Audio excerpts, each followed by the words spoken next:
Oh, good.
Carr is 33.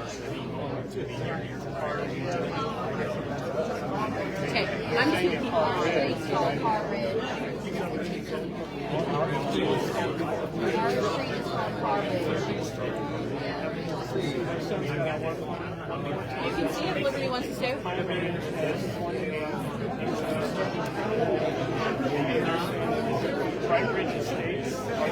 Do you want to stay out in the hallway with me? That's where Todd. Do you want to stay out in the hallway? I have a snack with you. Okay, let's go. It wasn't in the Okay, then the older stuff with it. that's right. Brian. We have an extra one?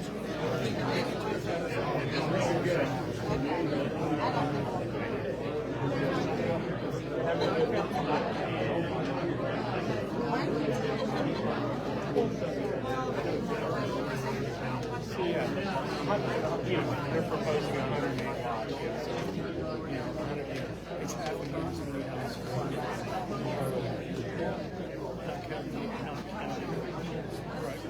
sure. I mean, But I don't even think they have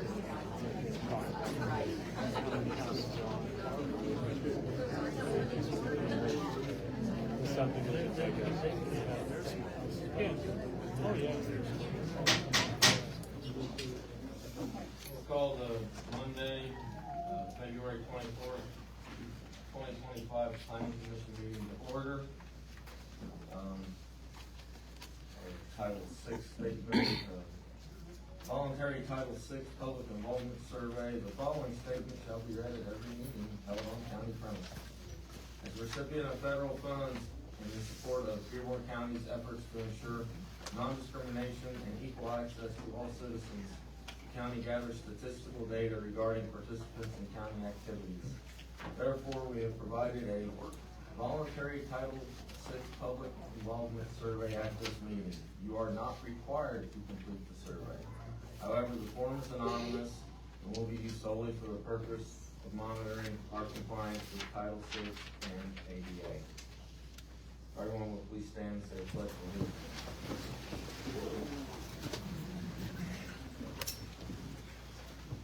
Pledge allegiance to the flag of the United States of America and to the republic for which it stands, one nation, under God, indivisible, with liberty and justice for all. Roll call, please. Mark Newman, Dennis Kraft Jr. Eric Lang, Russell Byers, Corporate. At this time, I want to ask everyone to please put your cell phones on vibrate or turn them off as to not interrupt the meeting.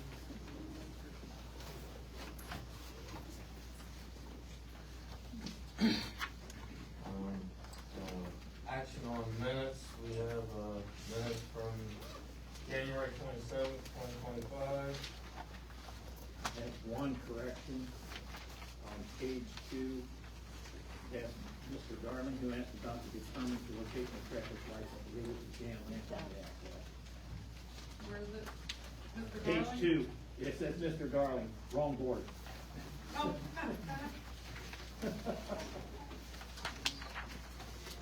Other than that correction, I move to accept the minutes from January 27th, 2025. I'll second.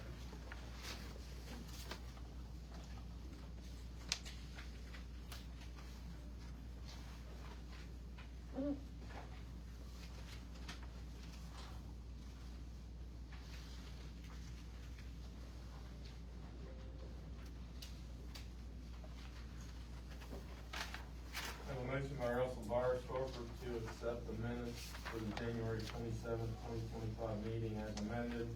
Second by Eric Lang. All in favor say aye. Aye. Is anyone opposed? Motion carries.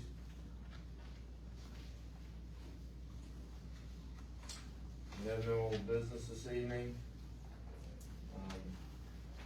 New business tonight is a zone map amendment from low density residential to moderate density residential, R2. Miranda Homes, and it's the Britton property on Carr Road, parcel number 1501-27-100, 001.000-006, and it's low density residential. The nature of this request tonight in front of this board is for the board to make a recommendation to the county commissioners, either a favorable recommendation supporting the zone map amendment, an unfavorable recommendation, or if the board can't come to a consensus or a majority vote, no recommendation. This meeting, this application could be tabled for a future meeting. It's not uncommon for that to happen. In the public comments section, anyone in the public wanting to speak to the board will have to come up to the podium, state your name, and speak to the board. Any questions arising from the public comment, the board will address with the applicant. There cannot be conversations between the general public and each other and the applicant because it would not make an orderly meeting, and there's a lot of people here that wanna speak on this issue, so we have to keep it as orderly as possible. We do reserve the right to limit the amount of time someone speaks to allow everyone to have a chance to speak. That being said, I think we will move forward. Nicole? Yeah, I was asked to make one little, announcement if I could before I go over this, just because we have a lot of people here, and for the interest in it. So in 2025, my staff, planning and zoning department, we are going to be updating the Dearborn County Comprehensive Plan. It has not been updated since 2004 and 2009, so it is actually very needed in this county to be done. We will be holding several public workshops to get public comments, to go through the process if it's not understood by the public. But a comprehensive plan is an overall future goal of the county, which helps us and guides us on regulations that we made in the zoning ordinance or subdivision control ordinance, and is used as a guide. So that first meeting that we are trying to hold is April 24th. Please we'll have a thing on our website, the Planning and Zoning, the county's website, and try to get things out to people's Facebook, just as far as those workshops and where they will be. But we welcome the public's input on that. It's a very important plan that we need to have revised and will be used for future growth. So we invite anybody that's here and anybody else throughout the county, because it is a county-wide, unincorporated area plan. So please take a look out for that, and please help us update that plan. So I will then move on into the case that we have before us this evening. As Denny stated, there's ways the meeting to be held. Just to give an outline of how we typically do it, I am going to do a short presentation of the staff comments and the staff report that was put together with the request. I will also have a slideshow that shows the existing conditions and what the proposed request is about. Also, then, if the board at that time has any questions for me, they will ask me. At that point, when we're done with the presentation, we give the applicant a chance to present their information as well to the board. And once that has concluded as well, then the board will vote to open it up for public comments at that time. So that way, if anybody's filled out a card, they will call your names, and then if anybody else wants to speak or have comments, they'll do that at that time.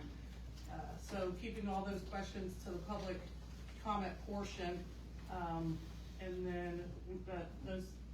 If you have questions outside of concerns or any other statements, we will answer those towards the end. And then, just as you know, this is not the only meeting that's usually held for a rezone. So, as Denny stated, the board has the option to give a favorable recommendation, with conditions. They have the option to forward a unfavorable recommendation or table it. The forwarding of those recommendations then goes to the Board of Commissioners at a separate meeting. So this is not the only board that makes the decision on this. It will ultimately then go before the Board of Commissioners. If they do a favorable recommendation with conditions or written commitments, that is how the commissioners have to review that. They can't change it, or they have to send it back to the Plan Commission. So this is not the only meeting that will be held on this request, because there is a process that all rezones have to go through. Just to give anybody that's not been to our meetings just a little bit of background on how it works. So there could be potentially at least one more meeting on this, which would be before the Board of Commissioners. All right, I will start with the staff report on this. As Denny had given all the background information as far as the property being on Carr Road, the total acreage for this lot is 74 acres. This is a picture of the existing land use map. An existing land use map, we have it for the entire county. There are categories as far as agricultural, low density, high density residential, commercial, industrial, recreational, institutional, golf course, parks, flood prone areas. This is how the land is currently being used. So the last time this was done, it was in 2019. This will be updated again through the comprehensive plan process. So the property that is in question, because it is undisturbed property, pasture and wood, it is the existing land use then would classify under agricultural. This is the future land use map. So this is a part of the current comprehensive plan. As you have high density, moderate to high density residential in the area, low density in the yellow. And then you have agricultural in the green. Just as a reminder, this hasn't been updated since, this particular map hasn't been updated since 2009. This is the existing land use map, or the existing zoning map, sorry. So the yellow is R1, which is your low density residential, off to the west, and the south, the light orange color, that is R2, which is the moderate density residential. So if this was approved through the process, the property, the entire property, which would be zoned, would be R2, which would match what's to the west. Now, with that being said, is there are, if it is approved, if there are written commitments that have limits on the amount of residential lots over the entire property, that can be put into place as well with the request being made. Yes, please, if you don't mind. Yeah. All right, hold on. What's going on here? Make sure everybody's like that one. This map just gives a general idea. This is the aerial view of the property and the surrounding area that we are looking at this evening. And this is just a look at the property itself. You have gentle rolling in the front, where they have in their concept plan the majority of their proposed lots, and then the rest is slopes, goes down to a creek which borders the east side of the property. This is a full view of the conceptual plan that was submitted with the application.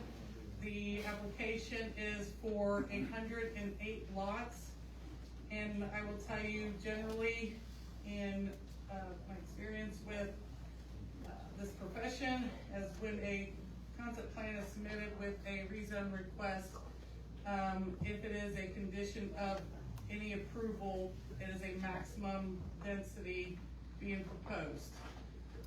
And the reason why I say that, I want to be able to make sure that people are clear that if the board chooses to approve this and approve it as the concept is attached to that approval, it would be a limit of 108 lots.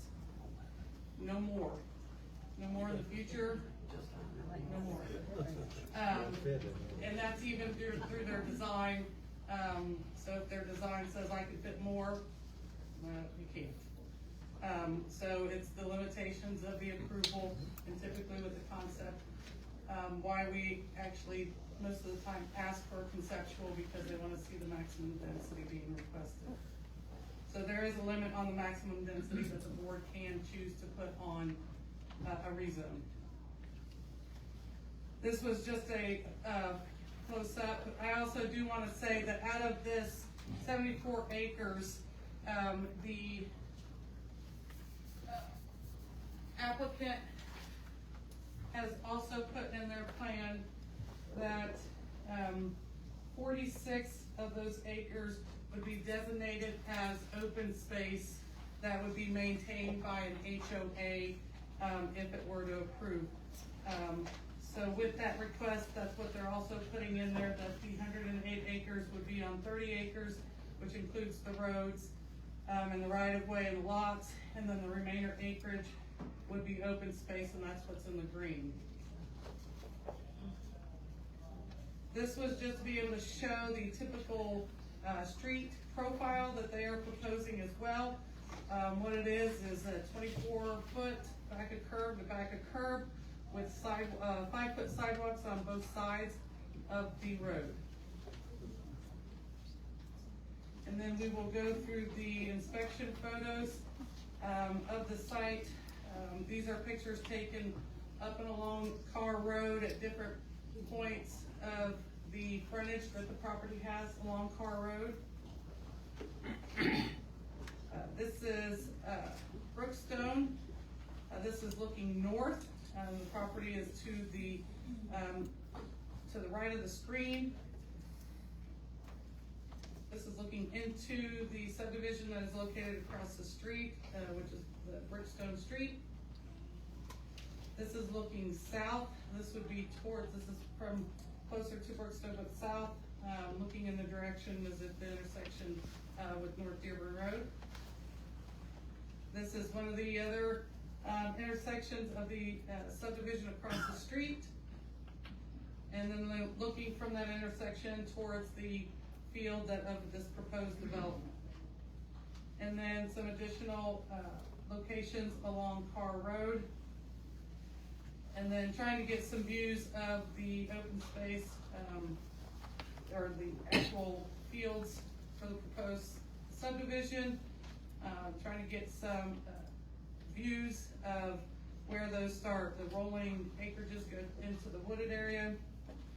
And then this is looking the south side of the property, where there's another subdivision there's a couple parcels that meet up with the south side of the property.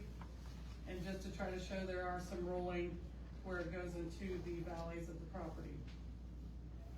And also looking into the staff report on this, I do provide some additional information to the board as they are reviewing this. As a whole, what's being requested is, yes, a rezone of the entire 74-acre tract, but with the understanding of 108 lots, and the Planning Commission does have that right to limit that to 100 acres, or 108 lots on that property or more. There is approximately 380 linear feet of road frontage along Carr Road. Carr Road is publicly maintained. It's classified in our ordinance and by the Highway Department as a local road. It originates from North Dearborn Road and is approximately 1.3 miles to a dead end of Carr Road. The roadway width is approximately 20 feet, and this is measured at the location where the proposed subdivision is, and a 50-foot right-of-way at this location as well in this vicinity. As through this process, the other side would be dedicated as well. Just to give some how far into Carr Road. The northern property line of the subject parcel is half a mile north of the intersection of Carr Road and North Dearborn Road. Just to give an idea, when I went through the zoning map, just to bring that up so people can see that. So what we have is the property that is to the west, which is over here. That is currently zoned R2. The property to the north, the yellow, is the R1. The property to the east is agricultural homestead, and then the property along the south is R2 and R1. But the yellow is R1 and this orange colored is R2. As just giving some additional facts, the total acreage is 74 acres. The proposed, there's 46.75 acres for open space, total of 108 lots. That is 27.45 acres of lots and roads, and the average, average lot size, with all 108 is 0.25 acres per lot as an average. Bring this back up. As I continue to go, I'm trying to bring this back up on there. So what I also did for the Plan Commission's information is the surrounding properties. I went through the subdivisions, gave them the approximate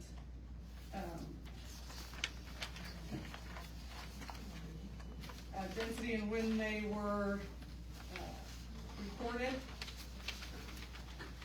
Brookstone Way subdivision is a total of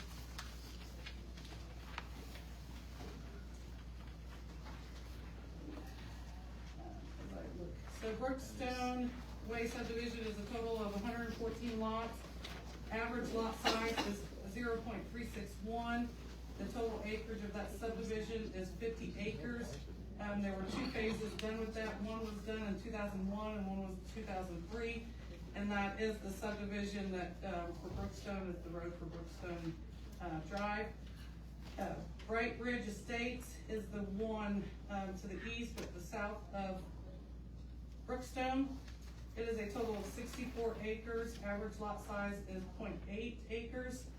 That subdivision is on a total of 56 acres, and it was done in two phases and recorded, one in 1976 and one in 1977.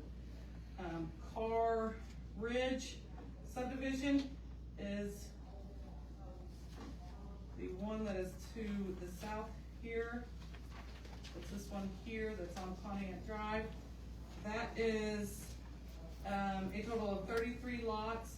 Average lot size is 0.69 acres. Total acreage of the entire subdivision is 22.995, pretty much 23 acres. And it was done in a single phase and was recorded in 1994. Pine Ridge Estate subdivision is the one to the north of this proposed site. Is the map That's our one. It's the one to the north.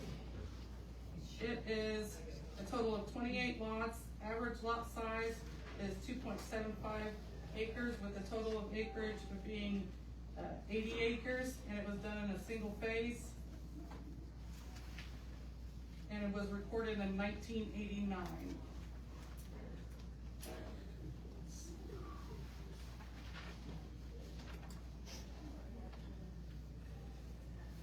Also, what is put into the staff report for the board is the, as far as reference to Article 90 with the favorable or unfavorable recommendation, and there are criteria with their findings necessary for a map amendment.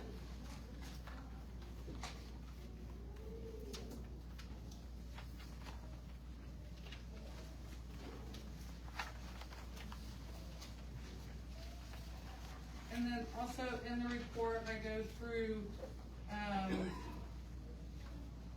reports and statements through that. Let's see if I can't bring it up again, but it's not wanting to connect. Just to give the people here, the owner is requesting a straight zone map. No restrictions to principally permitted uses, but they have submitted a concept plan, which can be used as a condition of an approval if that is the vote that is taken. Any conditions can be placed on any approval or forwarded favorable recommendation. This request was presented before a technical review committee on January 21st. That committee is all the permitting departments. It's county surveyor, county highway department. We go through to make sure they've met any technical standards to give any recommendations at that time for submittals, as a rezone does not have to have a concept, so we go through and give our opinions on items if there is a concept, but we also go through the requirements of those, any submittal that is made. They have requested, or they've also included a narrative or a summary. In that summary, the original one, they had been requesting waivers for the cul-de-sac length. This is an example of what was asked of them through the technical review committee. They had initially submitted where there was one entrance. I'm sorry, ma'am. The technical review committee wanted 2 entrances. That is for safety reasons, to limit the amount of true dead ends that are in there, and also an emergency route if a road is closed in case of utilities or accidents or anything like that. It gives a second entrance. So with that second entrance also means that they do not have to have those waivers for the length of the cul-de-sac. So that has been removed from the application out of those comments. The concept plan also originally submitted to technical review had a street width of 28 feet with back of curb to back of curb to allow on-street parking for one side of the road. This had been changed on comments from the highway engineer at that time when they resubmitted the plan for plan commission, and it was reduced to 24 feet back to back curb, which is a typical street section that is in the subdivision ordinance. What that allows is a 20-foot travel area for both directions and a 2-foot wide curb and gutter section. Also, the concept plan includes enclosed stormwater facilities, which are being requested that at the time the roads are turned over for public maintenance, that this would also be turned over for that public maintenance. Just to give an idea to the board, we don't have any subdivisions in Dearborn County that are this way. We do have some enclosed public stormwater sewers in the Bright area that are along state line, but in any subdivision, it's not something that's been done. Typically what you see is ditch systems. It's not to say it's a bad thing or a good thing. Our ordinance allows for either or, just as long as they follow the typical road section.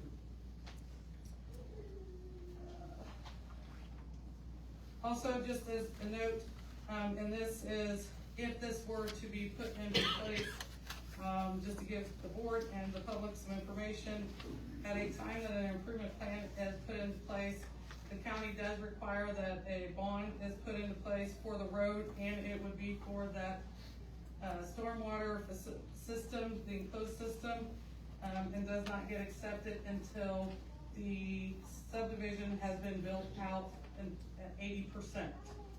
And that is to not accept roads for construction traffic until 80% of the, and that would be of the entire subdivision, not just by phase, because of the shared road, so it would be of the entire subdivision. Also then, the detention areas outside of the enclosed system are being proposed to be in the open space and would be maintained by the HOA.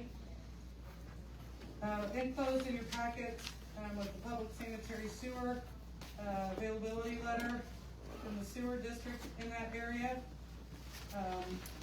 Also for the available, or for the letter from the water company, going back and forth with them, they have decided to do a hydraulic model for their entire system, and I've been told that is expected to be done in mid-March, so next month. There are no cemeteries on the property. There's no portion of the property that's located in a floodplain or floodway. There is a creek that borders the east side of the property line, Pinhook Creek, at the lower elevations, but none of it currently is in the floodplain district according to IDNR or FEMA. There were 90 notices that were sent out. All these notices are within 500 feet of the boundary, not just of where the subdivision will lie. So it's of the entire boundary, 500 feet to follow code. There were 81 letters that were delivered, and 9 notices were left, but never, at the time, never picked up by the proper, where their destination. So how that works is just to explain for people, we get a notification that the post office tried to deliver it. They've left a notice to the property owner that there is mail waiting for them, and they tried to deliver it 3 times. So there has been notice left, they just have to give it to a person at the residence. Also within that, just so the public is aware, as staff recommendations that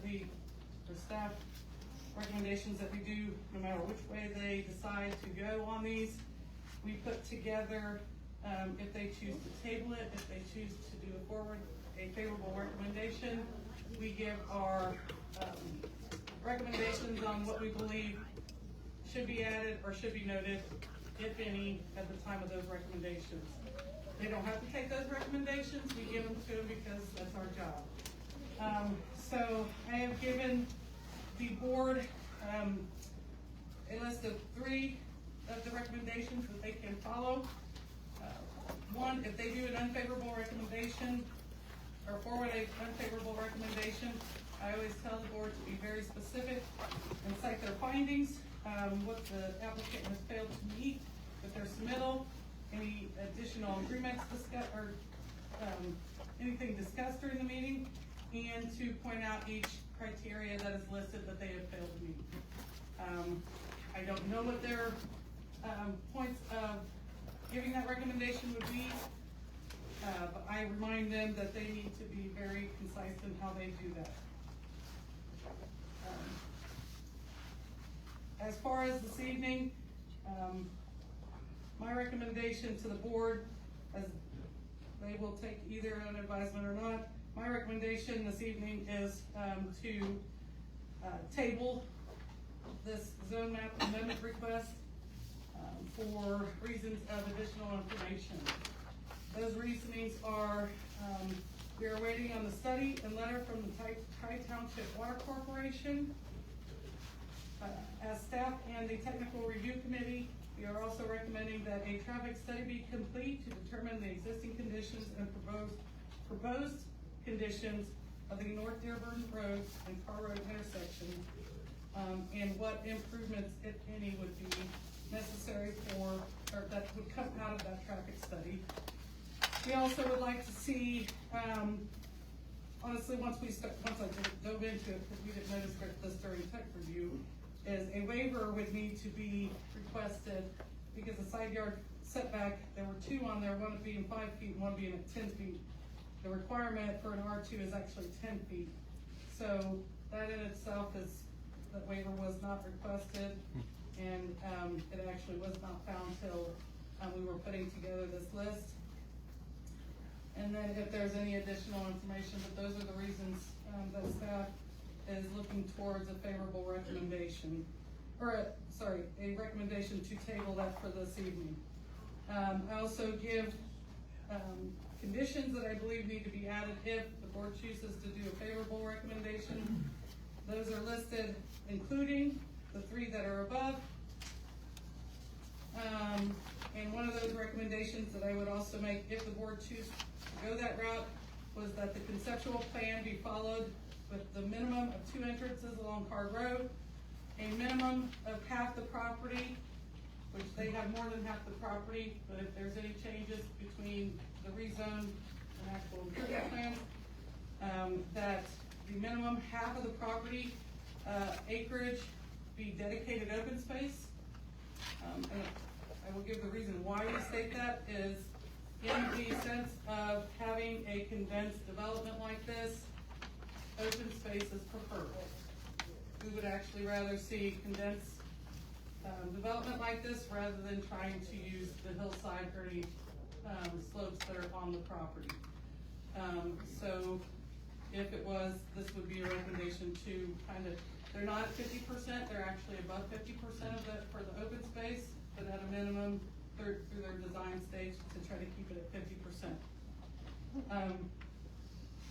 If the board were to choose to give a favorable recommendation tonight, the side yard setbacks would have to be 10 feet because the waiver was not requested. And then the other part is the plan must account for 3 parking spaces per dwelling unit in addition to garage space. because of trying to keep people not parking on the street, but giving them enough space on their property to be able to do so. Also, that the enclosed storm system, as it is being proposed to be turned over to the public, cannot be turned over to the public for public maintenance until a utility tax is adopted by the county.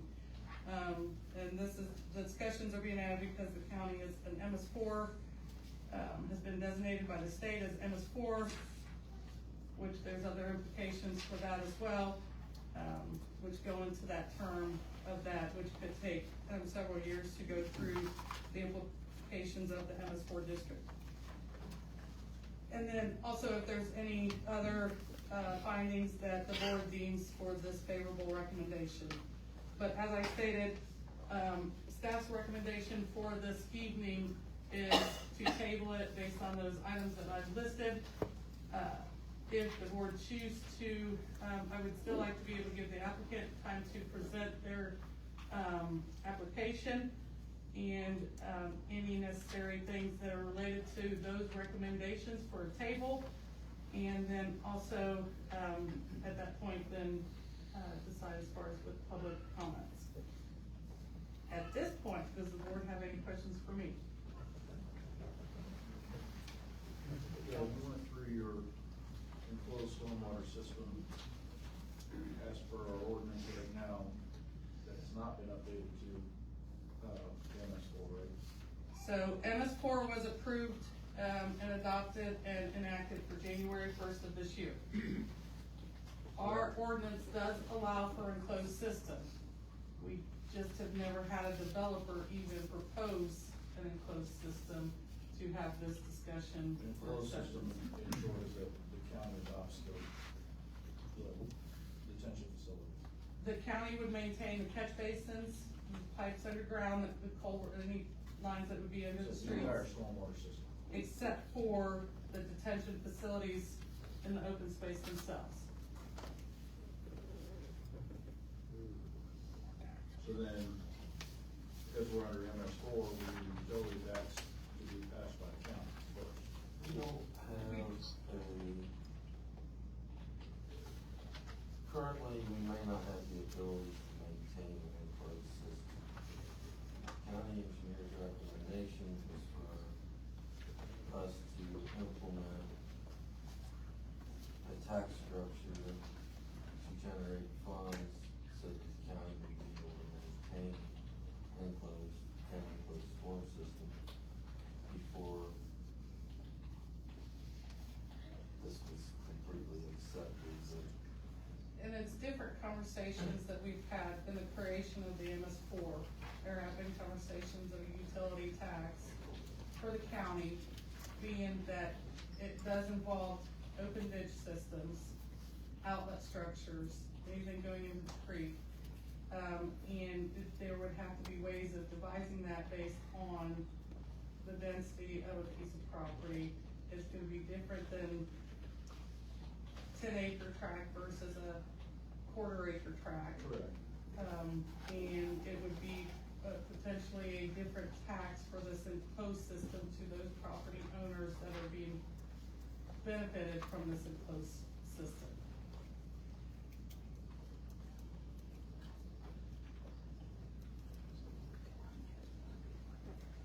Okay. Those are discussions that have been had. There are meetings that we are still currently having to go through that, but we don't have a mechanism in place. So the reason why I say that if they're choosing to do an enclosed system, they can. My recommendation would be that it has to be maintained by the HOA either until we can come up with a system and a utility tax, or just indefinitely.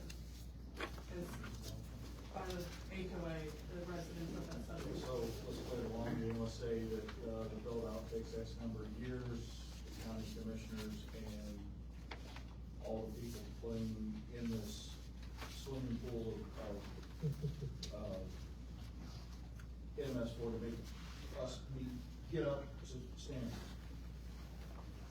And if the commissioners decide that it's not gonna be utility tax, we're gonna fund it by any other way. It doesn't have to be utility tax. Okay, it's just whatever the commissioners finally adopt to, whatever mechanism is going to fund that enclosed system maintenance by the county commissioners or the county council. Or both. Both. Okay. Yeah, so we haven't, so a mechanism could be a utility tax. We have We have no idea what it's gonna be, but what we're trying to do is to where if there is funding for it, that the funding is specific to the area or circumstances that are there. So there's a lot that goes into those discussions for existing subdivisions, for ditch systems, enclosed systems, any, detention areas that are already, failing in some subdivisions. There are some on State Line Road. I don't know off the top of my head. There's not many. Primarily when they, upgraded the intersection of Jameson and State Line there, we need to get up there. The upgrades to that involve catch basins and piping water away, and that was all done for the most part within county right of way, so it's our highway department's maintenance. And typically, just to let you know, also in a subdivision that would have a ditch system, the ditches and the culverts that are under the roads are accepted by the county for county maintenance in the subdivision. So, it's, if anything, there's drainage or detention that is outside of the right of way, that is typically an HOA or individual lot owner's responsibility for the subdivisions that we have in the county. But the ditch system in the right of way and any culverts that need to cross over are taken over by the county.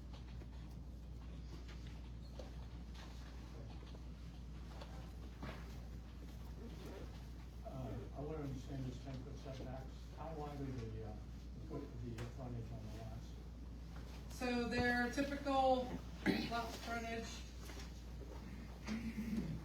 that they have, is 60 feet, and that would be for your smallest lots on there, which the smallest, I believe, looking at it was 0.172. When I looked at them, that was the smallest, so, and that was at the, 60 feet. 60 feet, okay. So 10-foot setback, is that 10 feet on each side? That would be 10 feet on each side. So that leaves 40 feet to the left? Mm-hmm.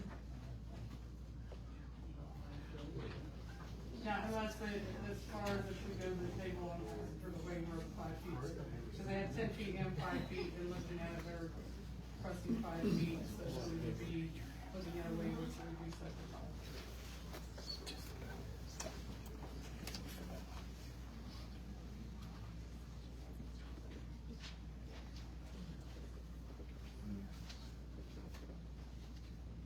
Any other questions for Nicole?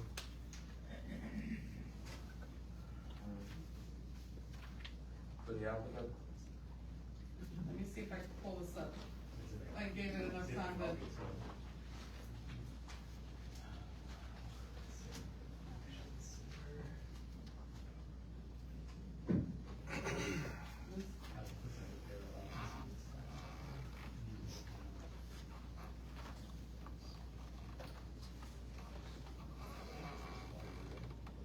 No, it's actually not wired, it's Wi-Fi. I think that's where we're coming into the problem.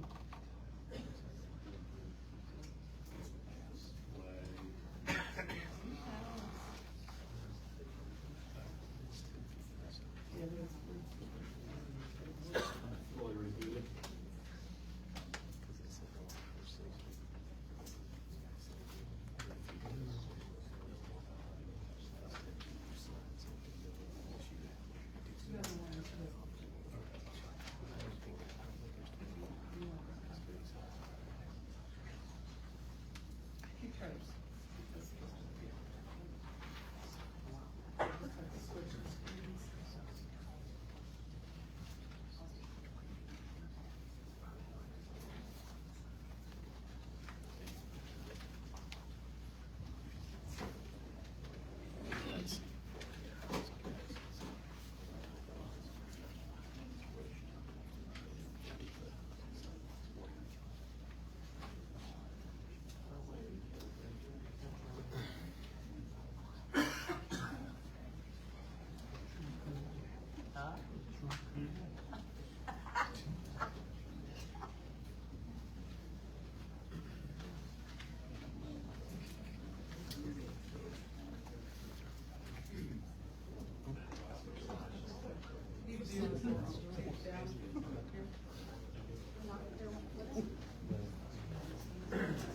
evening, members of Dearborn County, Planning Commission members. My name is Brian Hosel. I'm the Land Acquisition Manager, Land Acquisition Manager for Miranda Homes. Miranda Homes is based out of regionally Cincinnati. I do land acquisition for the greater Cincinnati area, so all the way down to northern Kentucky, up to Dayton, and then west here to Dearborn County.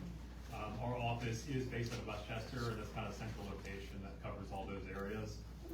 We're a family-owned company based out of Pennsylvania. So in Cincinnati this year, we'll build about 150 homes.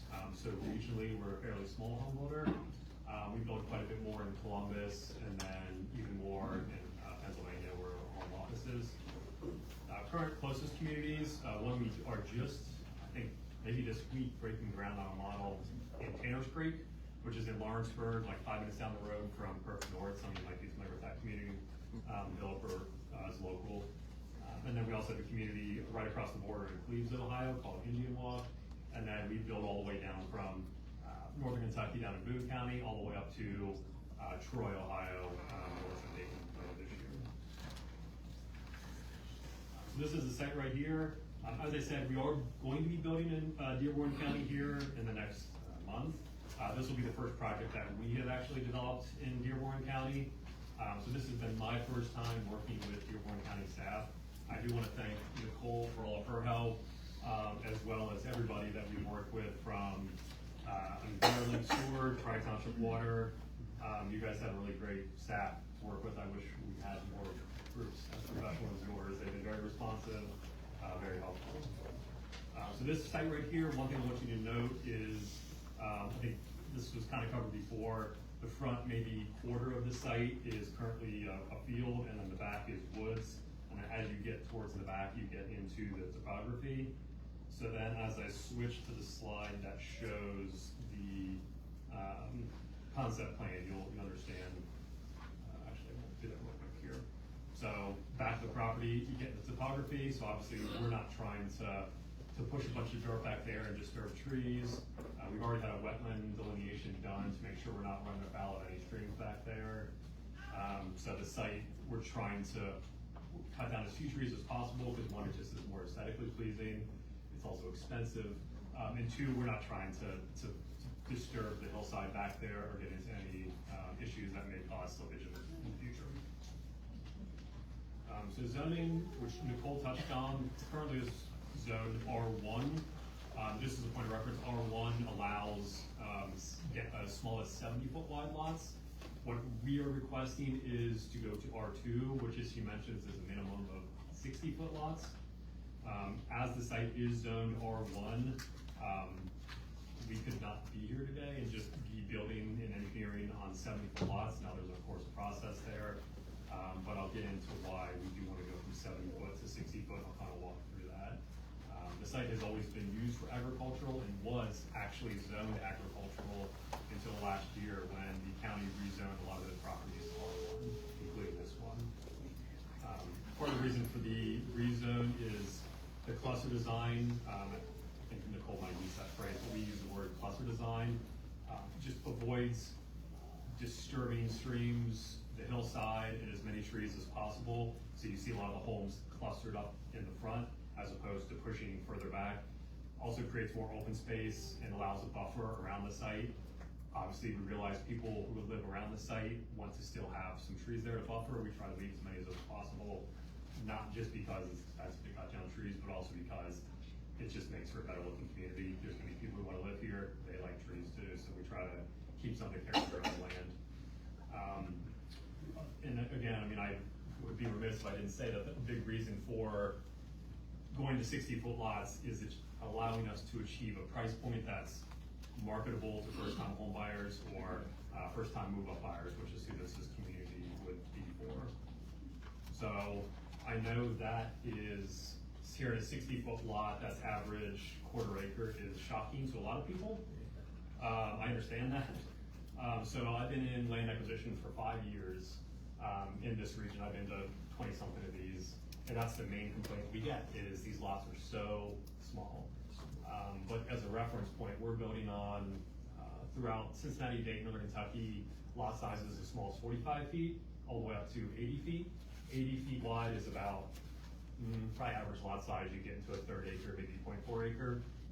That's the largest lot we will ever build on, because the cost to develop an 80-foot lot is well over $100,000 right now. The cost to develop a 60-foot lot here would probably be $90,000.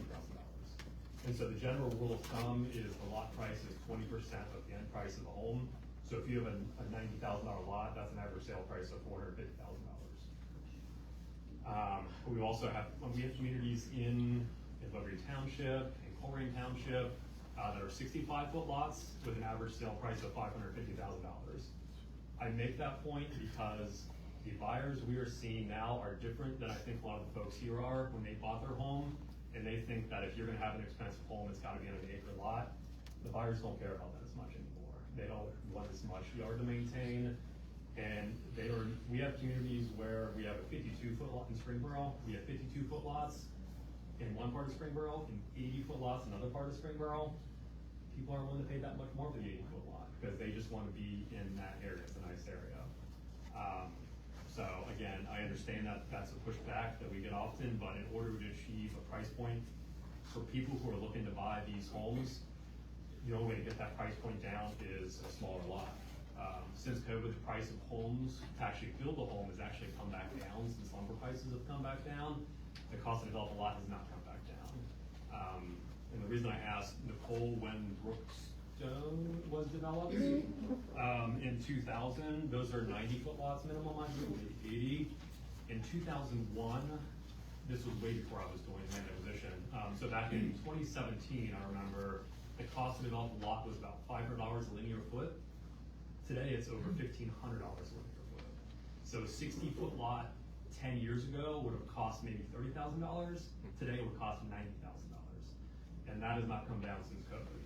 So that's why we're seeing small lots in every single community where homes are being built under $500,000.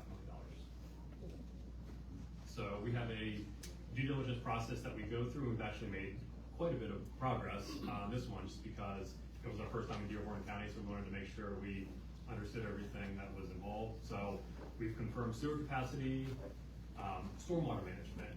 There were questions about that. That's actually new to us, because every single community we have developed in the greater Cincinnati area, once we turn over the roads to the city or township, they then maintain the storm sewer.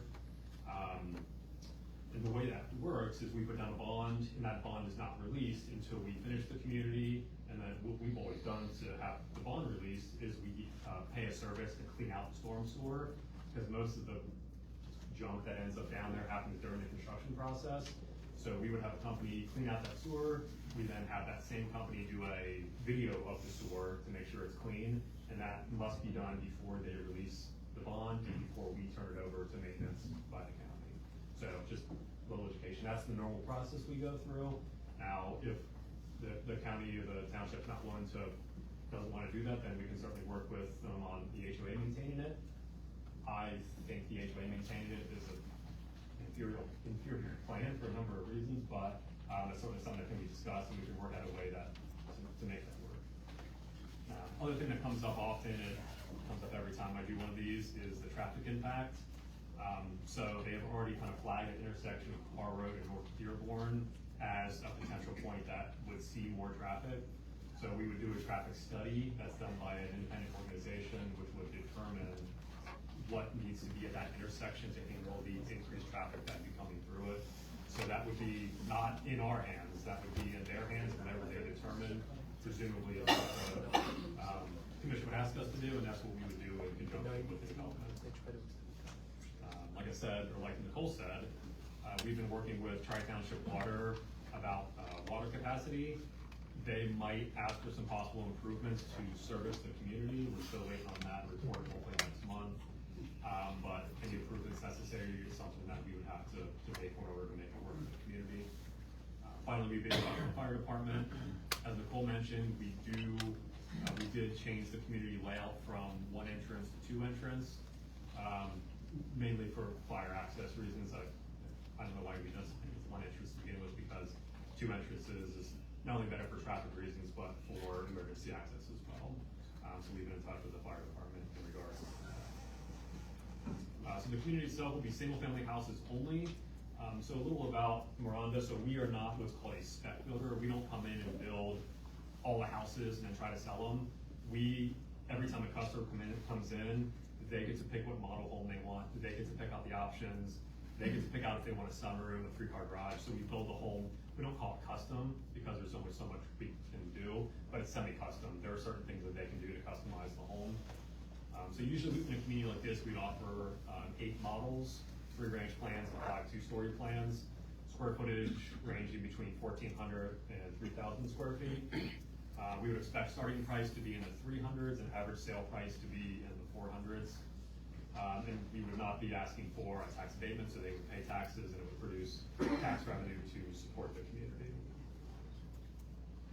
I did a quick price comparison because there are a couple communities that Nicole mentioned in the area. So the average sale price over the last 2 years in those communities, so this is on homes on lots smaller than 1 acre, the average sale price was $352, $459.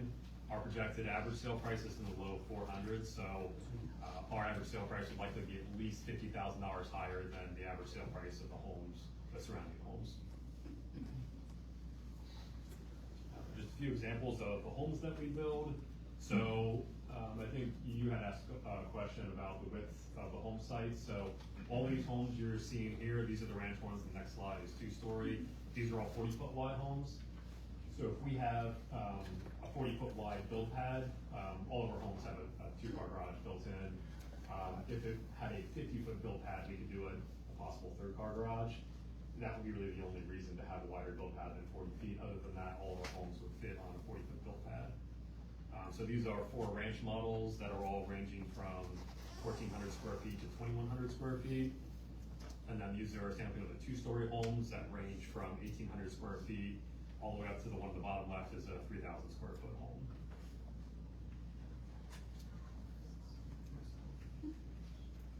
Can't do anything else right now, so are there any questions from the Planning Commission? So the houses you are building, you build on 3 feet or what have you, they're deep as you go up in square foot. Yeah, so I would say the average 2-story plan is 40 foot wide and 45 feet deep, depending on if they add a sunroom or bump outs on the back. And then the ranch homes are gonna be bigger, so they're more like 40 feet by 60 feet, maybe 65 the largest one. All right, thank you. So the things that you're actively waiting on answers from as far as utilities are sewer capacity and water, or? Sewer capacity has been confirmed, it's water capacity, and Township water is currently doing a study that they're projecting will have results back in March. They wanted to make sure that the exercise rate to service the community, so that's why Nicole had mentioned the tabling just so we have that, which obviously we couldn't all the community without that, so we're open to that for sure. Is your sewer, are you gonna be able to gravity serve these lots, or the pump Yeah, and? good question. So approximately the first 2/3 of the community can be served by gravity, and then there would need to be a pump station to pump those cul-de-sacs that are kind of towards the back up to gravity. That'd be part of the project as well. And then have you engaged someone to do your traffic study already, or is that? I've spoken to the engineer. They have a group that they work with. She said it would be a 3 or 4 week turnaround time, but we have not agreed with that yet. Okay, so that's not in progress. 3 or 4 weeks to conduct the study, or 3 or 4 weeks for the report? To conduct the study, I think it would probably be a stretch to have that report back by the March meeting. Yeah. I'd have to double check on that, but I guess that would be a stretch. 30 days after that, give or take, a month or 2, yeah. Usually the traffic study happens during the engineering phase, but we have had it recommended during the design phase.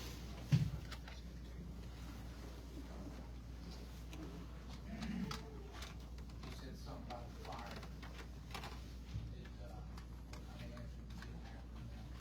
Yeah, so they were concerned about their capacity to service the community this time. So that's something we would need to work with both the township and the county on, just to find out what it is they need to service the subdivision, whether it's equipment or if it's water capacity or what it was. We're still working with them. I can address that as well, we did have a meeting.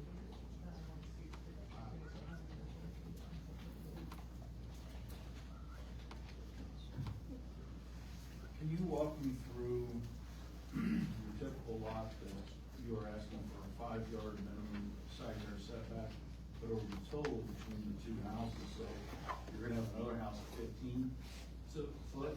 That was actually a surprise to me. So when we proposed the subdivision, and the engineer was not able to be here tonight, so she could speak to this a little bit more, but on a 60-foot lot, with 10 feet on each side, leaves a 40-foot build pad. That's what I envisioned that we would be going. We were not gonna ask for a variance to go down to 5 and 5. So that could have been carried over from another subdivision, it gets through the it process. could have been, or maybe there was a few lots that were too small and need to be sized up a little bit to accommodate that setback. Yeah, they seem to be on that, the street. Yeah, Well, I see it on Road D. On the south, you got a couple, .172 acres. Yeah, so a few of those might need to be sized up, but no, I mean, it was envisioned that they would be 10 and 10 on each side. But your minimum footprint you need is 40 feet. Correct. So a 60-foot lot, 10 and 10, still leaves you a 40-foot build pad. Correct. That's not a different house on those lots? What do you mean? I'm confused.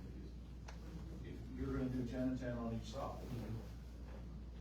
and you're saying that this typical might be in there because of these smaller lots, it wasn't just a typo, then how do you get the 15 feet on the other lot for a total of 20 feet and still have your 40-foot build pad on the other one once the first one's set at 5 foot? So I think the typo would have been some of the lots, the engineer might have drawn too small to not allow 10 feet on each side. And that's what she had to double check those, yeah. But no, the intention would be for all of them to have 10 and 10 side setbacks. So yeah, some of those lots might need to be sized up. The measurements aren't on this one. So we're still back to, you weren't planning on asking for a waiver at all? Okay. And then, so then that leaves me in the question just for that layout. 108 lots, you'll probably lose one, just from that math alone. Yeah, and Nicole kind of alluded to this, at this phase, we're never gonna go up in lots, it's only gonna go down as we Right. have more comments and things like that. There's always a little bit of fluff in there. Yeah. This is for our case, best case scenario. It's Correct. gonna go down. Right, so when you plug it into the performance, you're looking at realistically 100 lots, 101. Yeah, Well, well- we would still hold you to 108. Yes. Because that's what you're asking for. Right. I'm just trying to figure out what your actual yield's gonna end up being. Yeah, Once you there's- realize that that detention facility is way too close and we're not gonna be able to do this and we're not gonna be able to do that, oh, that lot's kinda gotta get really big. Yeah, when you get an engineer, you always review. Yeah.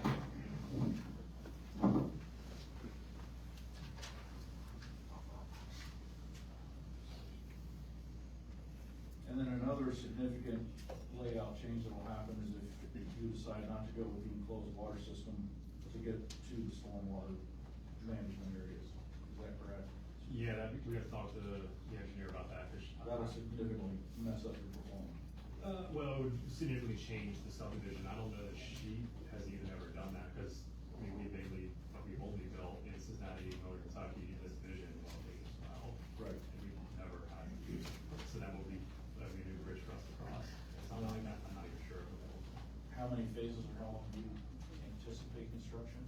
3 phases, so usually each phase is a year. So I'm not gonna walk the entire timeline kind of off the back of napkins. I'm just thinking from the stormwater management, that gives the commissioners 3 years to try to, or it gives planning commission something that we can steer the commissioners and council as to how we envision MS4 is gonna impact the area regionally, taking into not only this subdivision, but other areas that we're gonna have to take into account by state law. So in theory, your HOA may only have a year of maintenance of the system. I mean, this is way ballpark, Yeah. kind of off the top of the head. Maintain until 80% of lots. So 80%, so that would be 2 years, because that would be past phase 1, into phase 2, maybe even into phase 3. It would be in the phase 3. Right, okay. So that doesn't seem to be, we're just gonna have to work on the wording to make sure it's flexible enough to encompass whatever the commissioners ultimately end up voting and an item has to improve or approve? Nicole? Well, so there's an additional permit. We still have SWIP, which is the Stormwater Pollution Prevention Plan, which is pretty much IDEM. And then now there's on top of that, a permit through MS4, which is local. So it's a local permit on the quality, more quality of the water, and how that water is treated before they. Correct.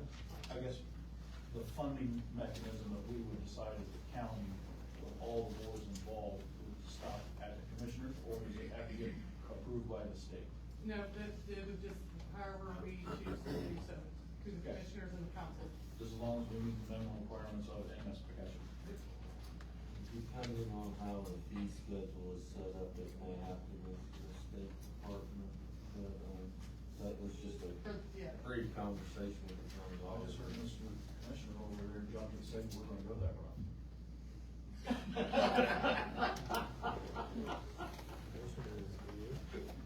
So we're gonna try to keep it all local as if we possibly can. Yeah, the only thing is, no matter what it is, the tax, you still have to follow the state standards of that, but Yeah. no IDEM, no other governing agency we can decide on how. The bottom line, since it was January first, it was, we are designated, we are in the design phase. We were required, we had no option, so that when people understand, we had no option. Yeah. That was a requirement That was by a the shall, state. not a should. Yes.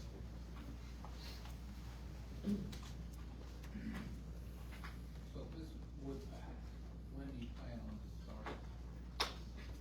So by the time you get through engineering, you get all approvals, it wouldn't start moving dirt until later this year, so this would not be locked on the ground until spring of 2026. And do you build the houses as they're, before they're sold, or As as they're sold, yeah. So when the community opens, we would build a model home and then two what we call market homes, or spec homes. Like everything after that is customer comes in, they pick out the floor plan, the lot they want, the options they want, and it's built for that customer. Do you have preferred builders? We are the builder. You are the builder? Yes, we build all the homes. And you said you did a subdivision, Tanner Creek, is that one off by the ski slope? Correct. We didn't develop it, we're just buying lots off Casey, the developer. So we're starting model home there. I'm not in production, but probably in the next 30 days, we'll be starting that. And we build model homes in 2 months. So that'll be up to the summer.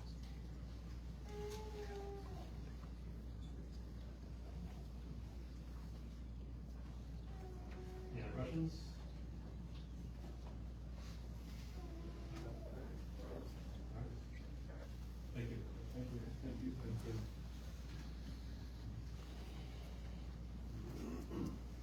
So your question for the fire department, it was in your packet, we received the letter.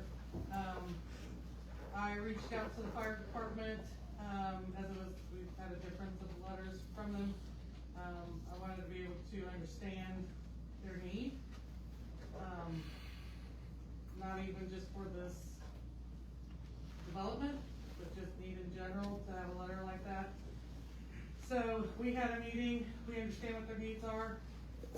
It's for equipment, it's, financial, as far as some monies needed to be able to insure that equipment and get that equipment that's needed for the next few years. We are, so they were in need of help. So we are reaching out to help them. There's multiple ways of doing that, it's however it needs to be done, through what they can accept. But I have offered my assistance to be able to help them move forward with, whether it's setting up meetings, going through the process, writing information that they need, and working with different agencies or different departments to do so. So, but we met with them, willing to help, and if that help is, then it helps their equipment needs that they're in need of. Nicole, did they have recommendations on fire plug placement? So that is a standard, I believe, when I met with them, it was 500 to 800 feet, depending, on the, actually I learned quite a bit. Painting of the fire hydrants are depending on the pressure. So actually, we also, if this were approved, in the improvement plan phase, prior to construction, and before those plans are approved, we rely on the developer to send those plans to the fire department to ensure there's things that are being done, to meet those needs, and in conjunction with the water department for that pressure that's needed. That's part of the reason why Tri-Township has to do that study. That is correct, they decided to do that. Because they don't know what kind of volume they've got back there. Well, they're doing it for their whole system, Yeah. but not just for this particular, but they decided to go ahead and do it for their whole system. Or at least that's what I've been told. They wanna model their whole system, be able to have answers, not only for this, but for other things.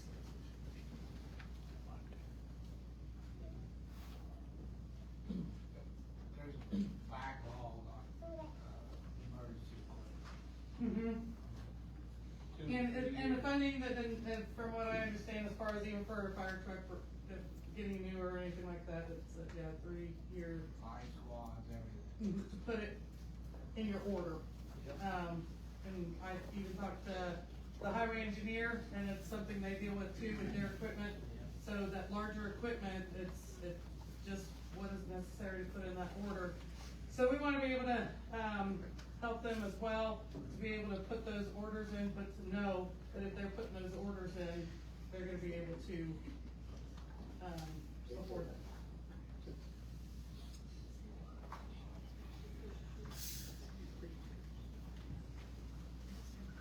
And it's whether or not, the help is there whether or not this goes through or not. So that offer stands whether or not this goes through or not.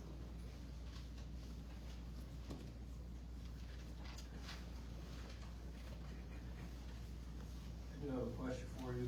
Is state law requiring us to hold public comments tonight, considering that we have several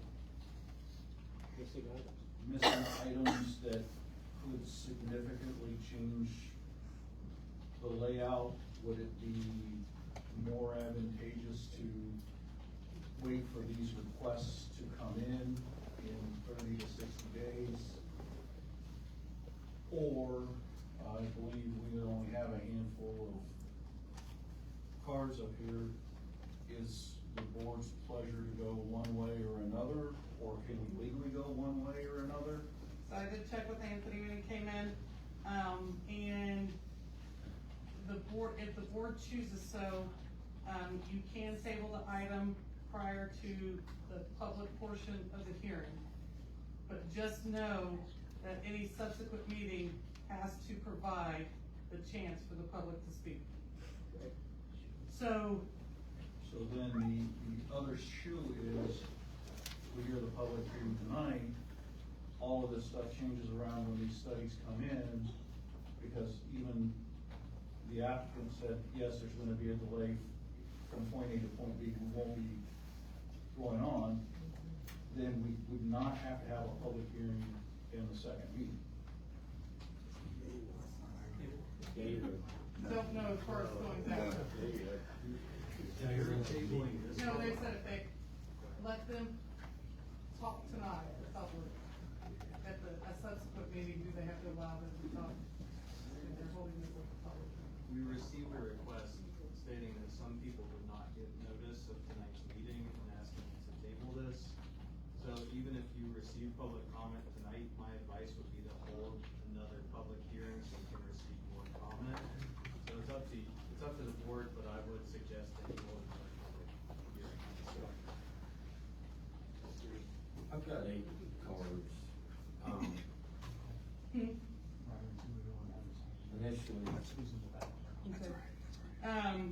But what I'm saying is if you choose to, what that allows, choose to table it before the public comment part of the meeting, what that does is any information that we've put into our recommendations to provide, that is also public knowledge once we get that, or any additional comments. So if the public were to speak tonight and their argument is that there's no water letter, well, we know that. Right. It's one of the options that we Yeah, have. that would be, yes, yeah. So it's, but then if we get that, there's a chance for that to be reviewed. Then does that eliminate 5 comments? I don't know, but they will have a chance to also have that, option. And based on the information, that was provided, if the board chose to, what I would recommend is tabling it until the April meeting. And that allows, we can then send out notices again. We haven't had anybody call us about not being noticed, but, or as far as what we're required by law. And then so that would be I believe it's April 28th meeting. But that's what I would recommend. That gives 2 months for us to get the information from the water company and the traffic study to be completed. So it has enough time to be viewed by the public as well for information that's been submitted. I don't want that to become a problem if it's a couple of days before. Maybe get a bigger room. And that's it, we have to guess as far as, trying to find a room that was facilitated that we could use and be able to have the chairs, available. But I would have to do that research to find. My concern, if we were to table it, which that was before I found out we only had 8 cards. So we could maybe even open public discussion just for the 8 cards, hope that they represent larger groups of people, that way we can start getting some of the public discussion out of the way. But my concern is that some of the stuff that we're asking for really could significantly change the lot count and or layout of the streets and or, maybe just make the project go into more phases or longer period of time. Those types of situations and scenarios, especially when we're talking about what we're doing with stormwater management. That gives us another 60 days, so at least for us to come up with is there a plan on what we're going to be doing in the future to help the applicant. But if this is gonna significantly change the layout, then we're gonna have to have a second hearing anyway, because it's gonna be significant more information that just got thrown out tonight because all of this stuff changed it, so. But, I don't know, 8 cards. Therefore, I move to table this proposal for 60 days. What information do you want specifically, Russell? Traffic study in the water.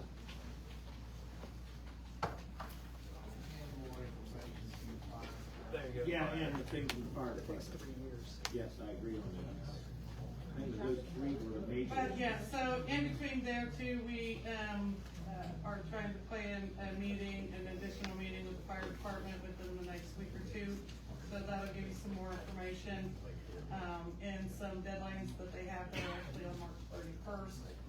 So that will actually give some time, if we do it in the April meeting, to get where that stands with how we are trying to help them.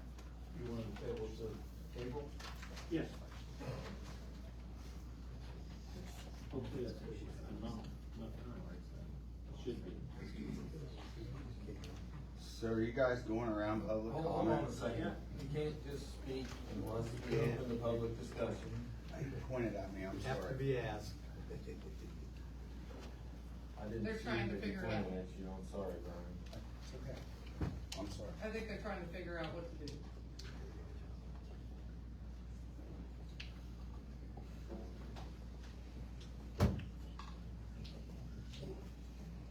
In my opinion, as a minimum, if I were to make a recommendation for the length to table it, would be April meeting. Yeah.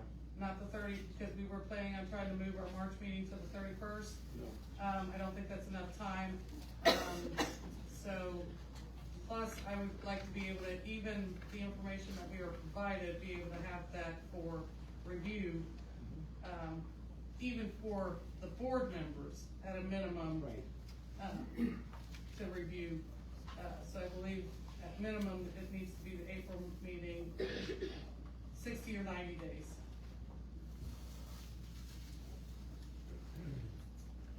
April meeting. That was my motion. April meeting, and then,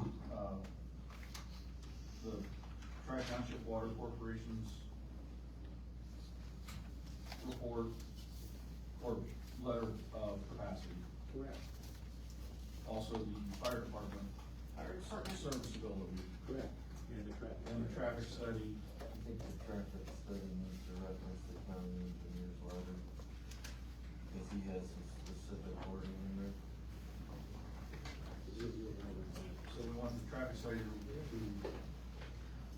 reflect the engineer's, the county Input. report. Yep. I would just, his letter that was, submitted for the planning commission's review. I don't have it. Do you want the specific date? I think there was only one letter from the Todd, right? Yeah, I So- didn't know if you wanted, it's just been one letter, so. We can, I think we can reference his letter in general.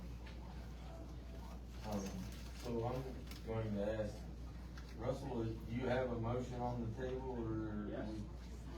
I just wanna make sure I was, you listing his, or what I understood you were asking. That's correct.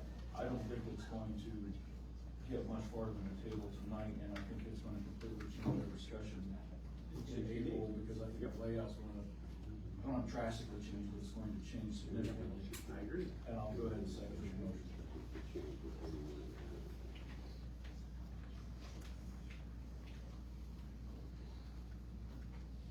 I have a question as to whether voting on this motion prevents us from having any public comment. No. It does not prevent us from having any comment tonight.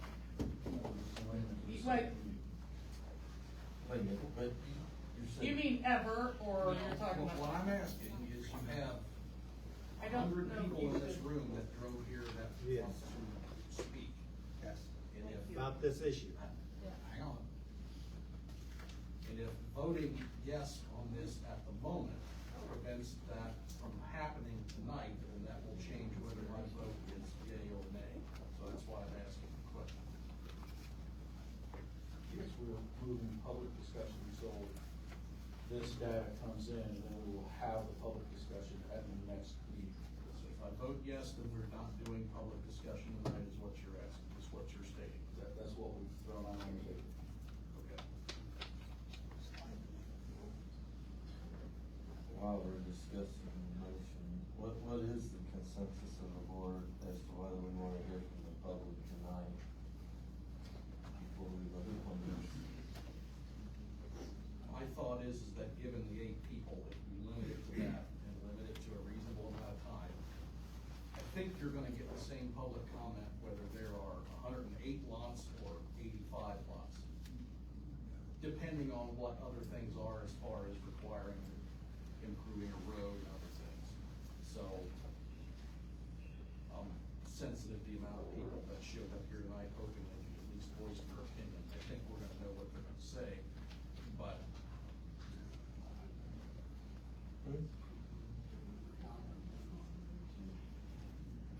limited to 8 people and limited to, I think you can get in a couple of minutes, you can say what you get across, but that's my thought, that's my opinion. So as far as the question, also with your discussions, or the motion's still open, if you make the motion to table it and it's approved as that, we would not recommend doing any speaking after you've tabled it, Understood. because then you're not getting it into the public comment specifically for this case. So then you're kind of throwing it under administrative, and I don't want it, if That's the understandable. legal terms for someone to be impacted or an interest in when you go to the legal side of it, I don't want that to be mixed up. And when they spoke, so for instance, someone that can sue the board, they have so many stands that they have to meet to be able to make that suit. which is, one of them is being interest, is either submitting something by writing, being at a meeting, or one of those, but they have to make, but if we do it after you've already decided to table it, I want it within the actual public hearing for this case.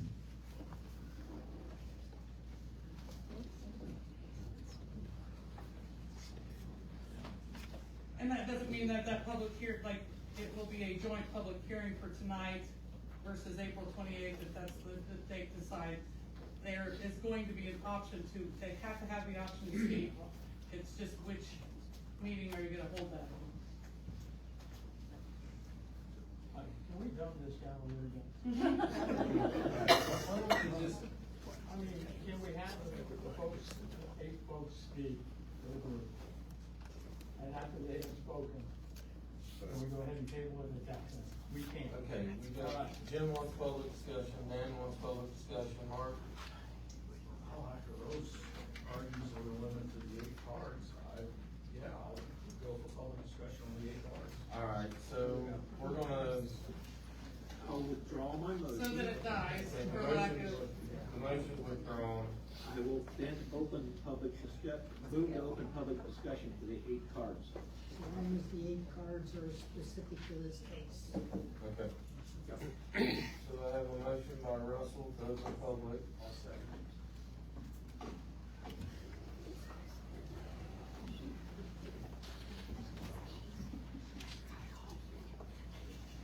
Second by Eric.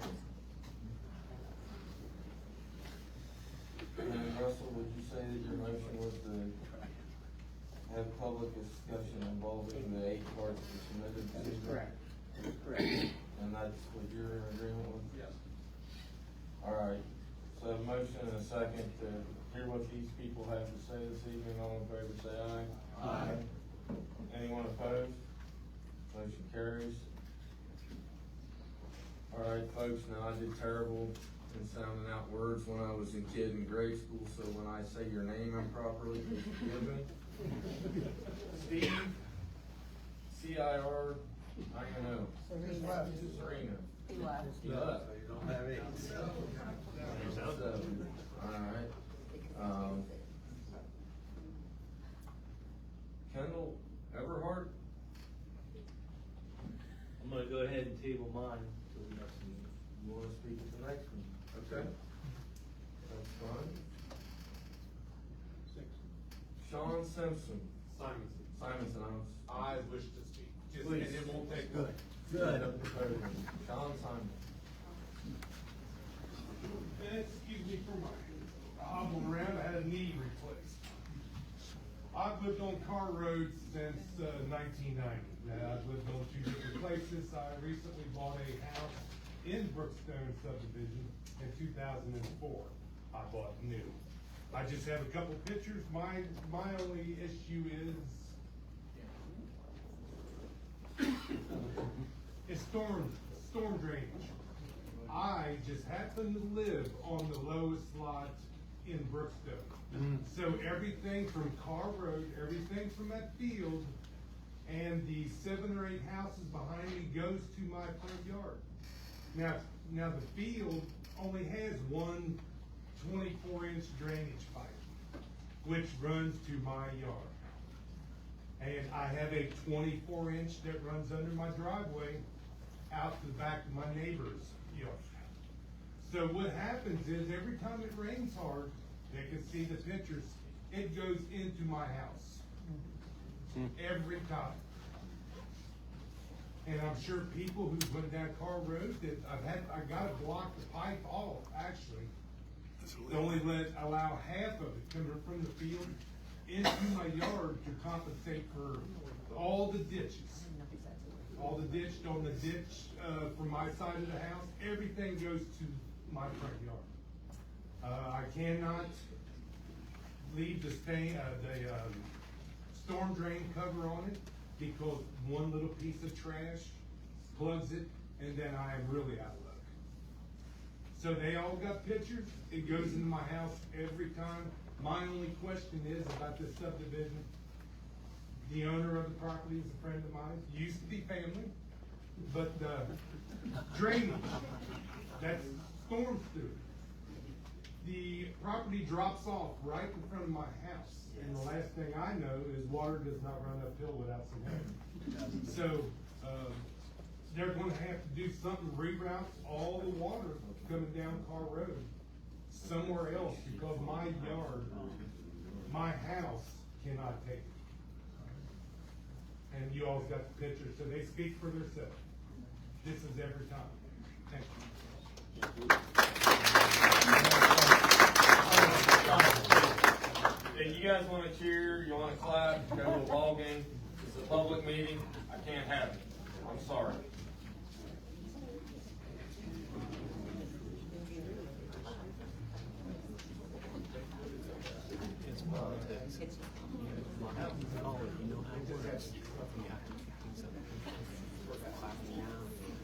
To address your concern a little bit, there is engineering required for the subdivision to not allow the stormwater to leave the site any faster in any greater quantity. That's what we were discussing about the stormwater detention and the enclosed piping system. Well, see, County Highway caused that, because they're the one, after I bought the house, they moved the drain pipe to a lower spot, which I understand. I went to council, I went to commissioners, back when this first happened. I went to the county highway, and they all kinda told me, too bad, stick. Now we're here. I supplied them with pictures also. I went to county highway, the commissioners and the council. At the time, it was Art Little and Liz Morris. And they said, well, we can't do nothing. The MS4 regulations that are now in place, cranks up the detention requirements a little bit from what they would have been a year ago. Yeah, well, my house sits in the detention area. The other thing that it does is it allows, county, it allows tech review to impose additional controls on a new development if it's in an area with a known drainage issue. So, since you brought that to our attention and that's entered into the public record, that would be something that tech review would ask the developer to kind of further study, figure out, and maybe try to quantify what their problem is, and not only make sure that they don't make it any worse, but that if there's something they can do to maybe divert some of that water, hopefully make it better. So, As you can see, I mean, it just don't happen once or twice or. Sure. Thank you.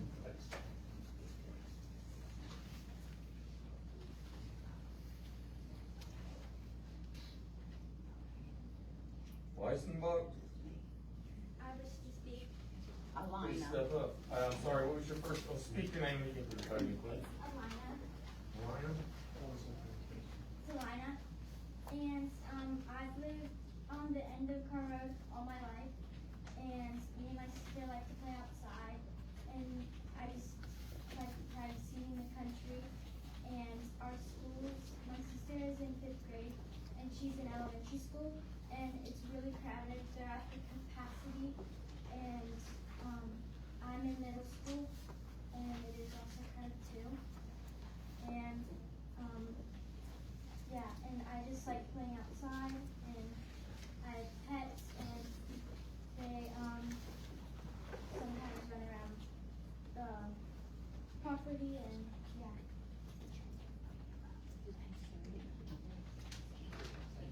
Yeah. Thank you. Thank you for taking the courage to speak to us tonight.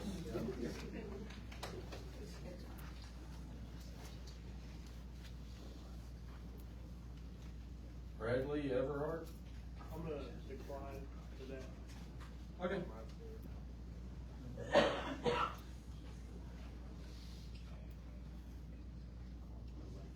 Michael Kane?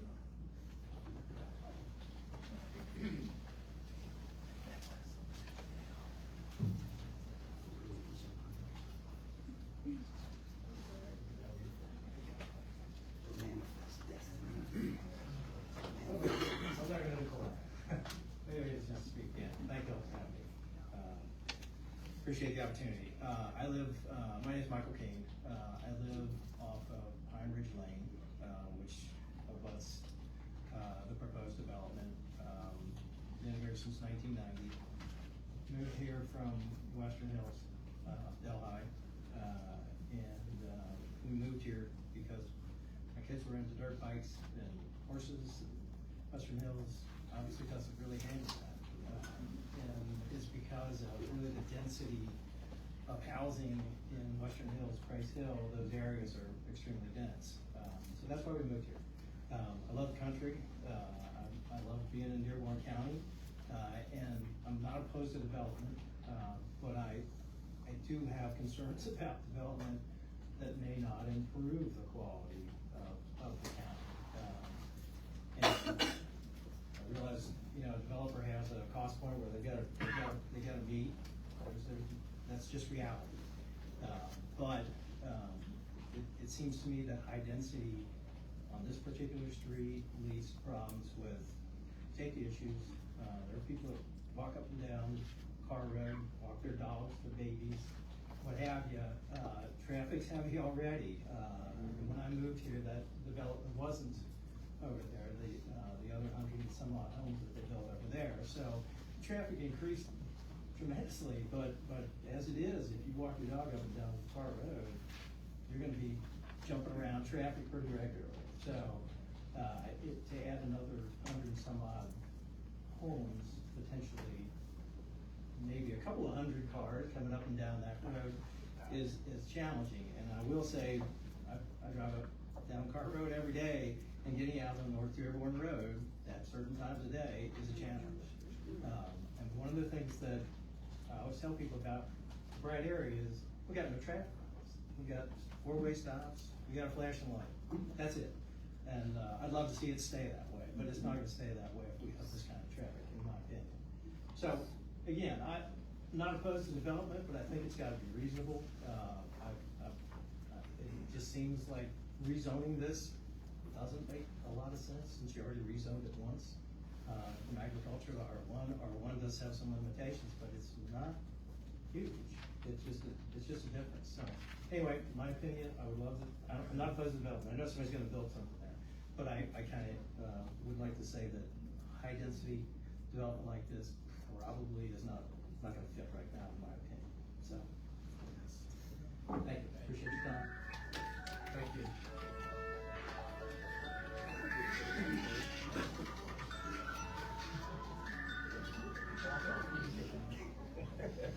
Yellow. Warren, Kirk.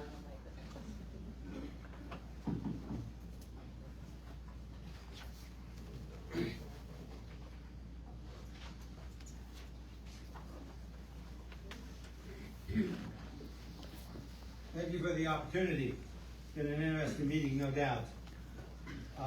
We moved to Dearborn County right off Carr Road in the early 2000s when we returned from an assignment in London. And we have been very pleased. We looked for a quiet, friendly neighborhood, and we found one on Pine Ridge Road, which is right next to this subdivision. And virtually all the lots in the subdivision we have are 10 times bigger than the lots that you proposed for this. Is that fair? Is that fair to bring that kind of density into a zone that was approved and people built on? Don't think so. Don't think so at all. Recently, I work a couple of days a week, volunteer at the pantry, and I've noticed the traffic, that's trying to come off of Carr Road, and the traffic coming out of the pantry is a real problem. And you've addressed that a little bit. You seem to say that there might be a light at that intersection, but it's well needed that there is, because it's near misses all the time at that intersection.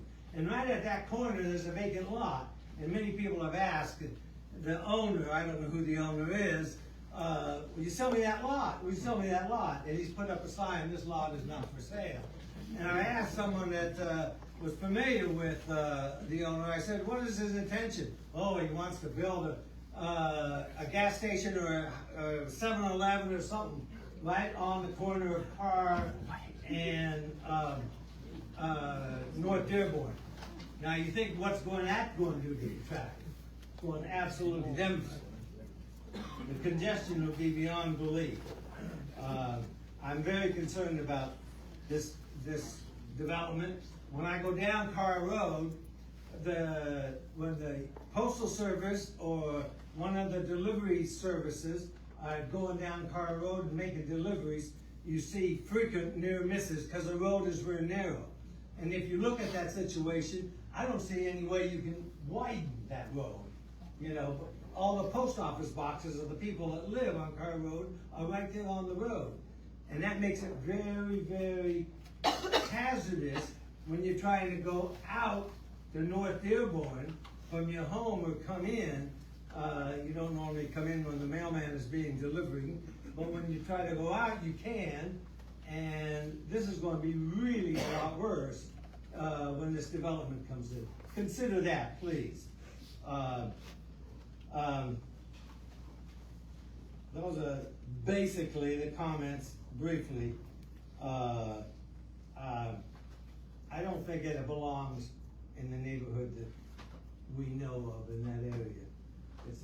You've done a good job up to now, limiting the amount of development in that and allowing lots to be 1/10 of the size of the lots in the development that we have, and we border this development that you're talking about.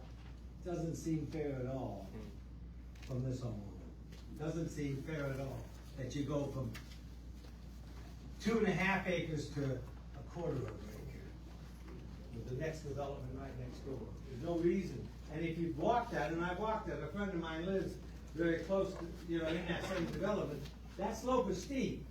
And I think when you pour asphalt and road and concrete and then housing and everything, that water's gotta go someplace. All enough said. Thank you, Mr. Carr.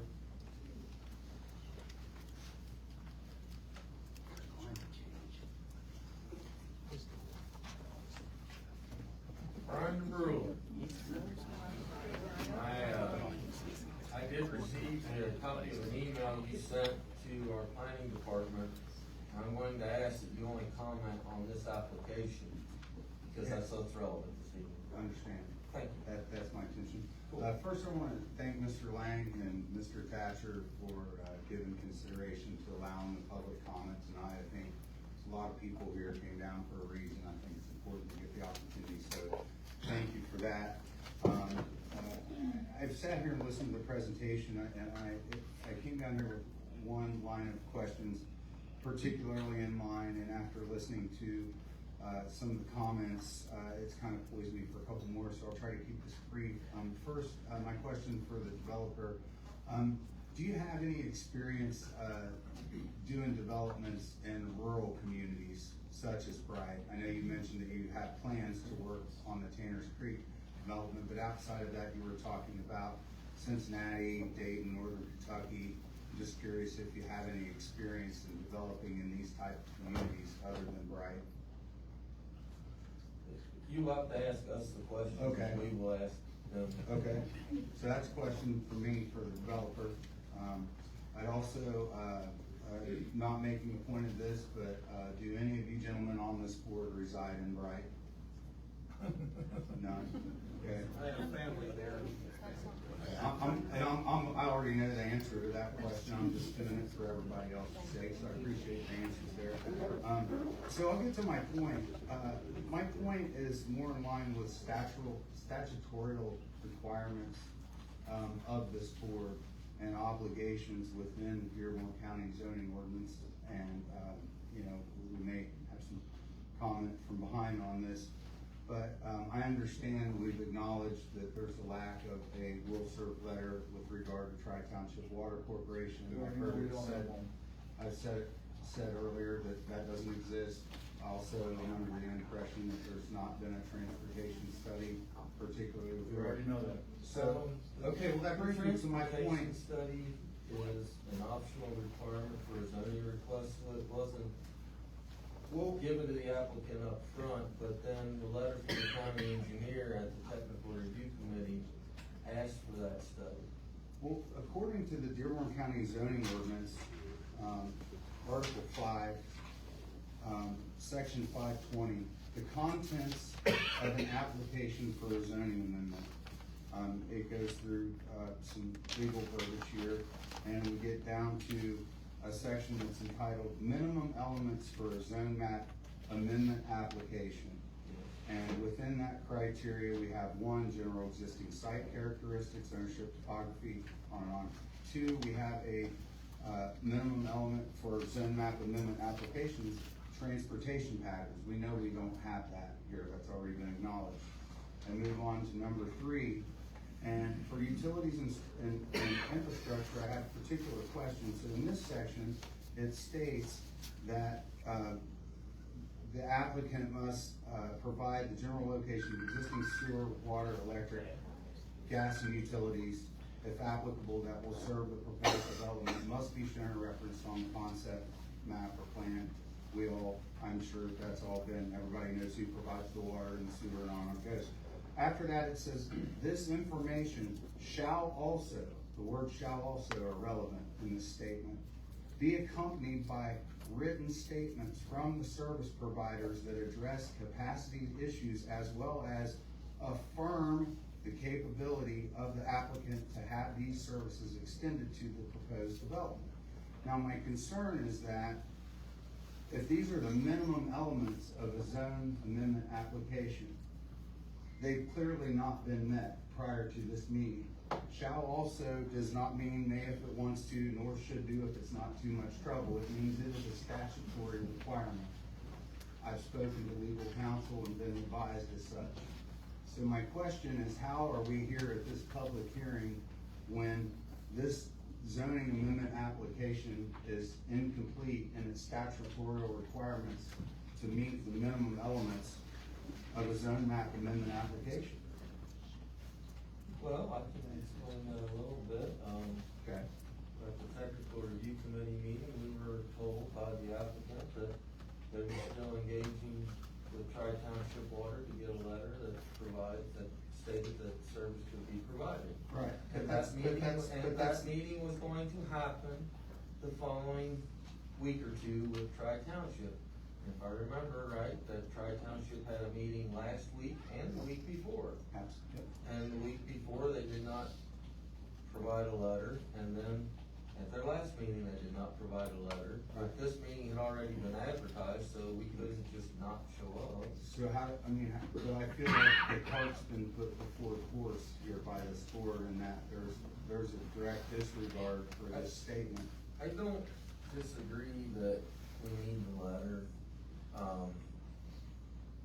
There is some sort of miscommunication with Tri-Township because I've, in my private business, tried to get letters from them in the past and don't even get an answer to my emails. So there is some disconnect there. We need to work on it, and that's just something that we'll have to do. Well, I know there's been direct correspondence pertaining to this matter. Okay. I've spoken to the superintendent at Tri-Township Water Corporation and asked specifically about this. But again, I circle back to shall also, that means required. And it says a written statement affirming the capability of the applicant to have these services, and we don't have that. So I feel like this, I don't know what the word for it is, but I mean, this meeting feels out of order with statutory compliance. There's a million different points to make about this development and how many people in this room don't feel that this is a fit for our community and how they moved here to get away from things like that, and a bunch of, plenty of arguments of merit, but my question is with regard to statutory compliance of this board within our Dearborn County zoning ordinance, and I'm not pointing that at anyone, I'm not making accusations, and I understand there's been things that have happened, but it appears to me that we're out of, not in a parliamentary sense, but we are out of order here. Yes. In terms of statutory compliance. So I just want to bring that to your attention. I have expressed these concerns to Commissioner Thatcher. I've also expressed this same concerns to Commissioners Bischoff and Commissioner Turner, and have spoken. I've been down to several meetings pertaining to other matters, zoning meetings, and I've brought up questions about this and other things that were, you know, to the subject. So I just am looking for clarification of that, because I'm trying to understand it. I've read the 384 pages of the Dearborn County zoning ordinance 4 times, in its entirety at this point. It's pretty painful.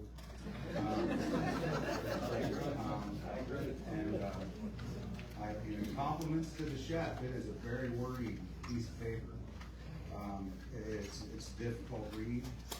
There's a lot of code cited. One last question.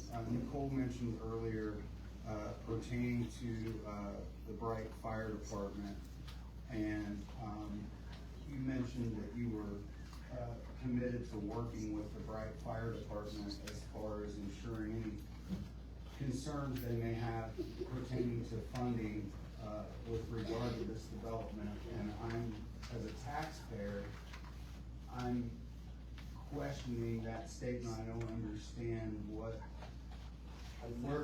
the county intersects with funding on behalf of the development that's gonna impact our fire department. It's not just the development that we're concerned about the whole area. And I understand that, and That's where we are. I've talked to Ms. Chief Everhart, and we've talked about different things, the festival and all, but I felt like the way that was said. What I said was this, I was willing to help whether this project went forward or not. I offered an olive branch whether this was moved forward or not. I understand, but I didn't understand how the fire department funding fell under the purview of the planning and zoning department. They voiced a concern with help. If I would help any fire department we help township trustees by doing research for them. I would be willing to help them in any capacity that I have the time to, and fire service is one of those emergency services that I'm willing to help them. What, I understand that, and I appreciate your sentiments Most of with the that fire regard. departments are volunteer. Why should we not reach out to help them? Because it doesn't fall in the purview of the planning zoning department of the county So you're government. going to put me down because I've offered to help? I'm not putting you down, Nicole. I'm questioning the validity of whether or not fire department funding falls under the purview of the planning and zoning department, because I'm of the opinion that it does not, as a taxpayer. Well, I'm also a taxpayer, so I actually would love to help the fire department. I appreciate Even if that. it's not even during work hours, because the meeting has been discussed to have at 6 o'clock, so the county would not even be involved. I can't count how many fundraisers for the Bright Volunteer Fire Department I've been participatory in throughout my lifetime. And I appreciate and share your willingness to support our fire department and EMS and community. Then you should let it go with that. As a city, your community ever considered becoming a city and being able to control this issue here? It's become a recent conversation, in light of some recent things. I think the community of Bright, size-wise, I mean, we're bigger than Lawrenceburg and Greendale combined, which have been cities forever, and the fact that Bright's unincorporated, I don't understand. But I just, again, and I'll say it one more time, I don't feel like fire department funding falls under the purview of planning and zoning, so, I'm confused by that. I'm not challenging the sentiment of funding the fire department. In all due respect to you, sir, I mean nothing in that statement other than the words that came out of my mouth. So I appreciate your time, appreciate everybody's, willingness to allow me to speak. I really don't have a clear answer with regard to my statutory questions. I don't know if somebody from the legal department can take a look into that, but I really do feel like, you know, I know from a case law, cause number 80CO12301P 4014 from Tipton County Circuit Court in Indiana. It makes a clear ruling on what the term shall also mean, and it's been ruled on that means it's not optional, it has to be done. Not the place to make that argument. I'm not trying to split brass tacks. I'm just trying to understand procedurally where we're at so we can have a better understanding as residents where we can be involved with these conversations, because we appreciate you guys and the time that you spend with this. And like the other gentleman said, I'm not anti-development. I know a lot of people have said that about me from time to time again. I'm just pro common sense, and in the Bright community, and with respect to our comprehensive plan and the multiple statements of the preservation of the rural nature of the community, I would like to say that I don't think this meets the mark. All due respect, sir. Thank you for your time.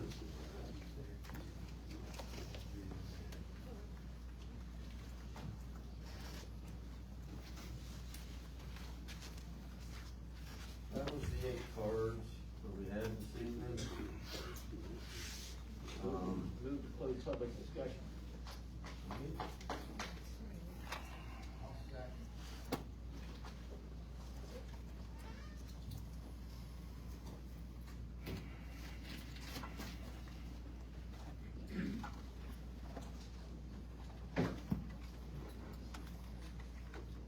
I have a motion by Russell Barshworth to close public discussion, second by Dan Lansing. All in favor, say aye. Aye. Any opposed? I believe the specific question to the developer was,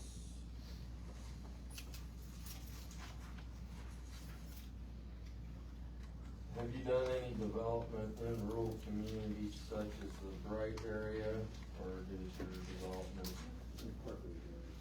unincorporated areas, or does it primarily happen in denser? Yes, please.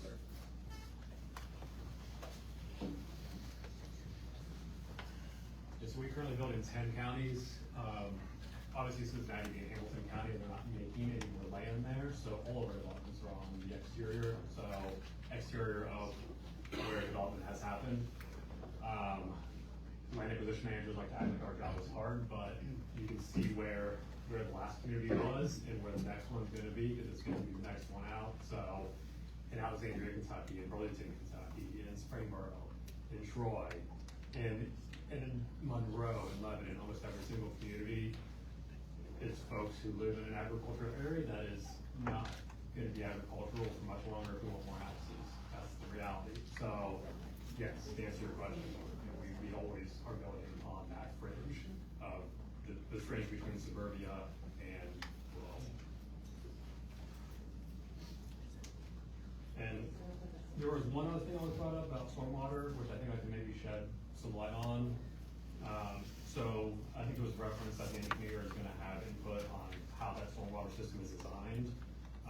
As far as, like, there was knowledge that obviously some of the water is running off to somebody else's property. So they will not approve the project if any of the water on the site is flowing off onto somebody else's property. It all must be maintained on that property and then discharged in a responsible way. So development would only make that better. It would not, under any circumstance, make it worse. How much better, I'm not an engineer by any means, but it would certainly make the situation better. Any other questions? At this time, we will ask some more information. That's good. Thanks.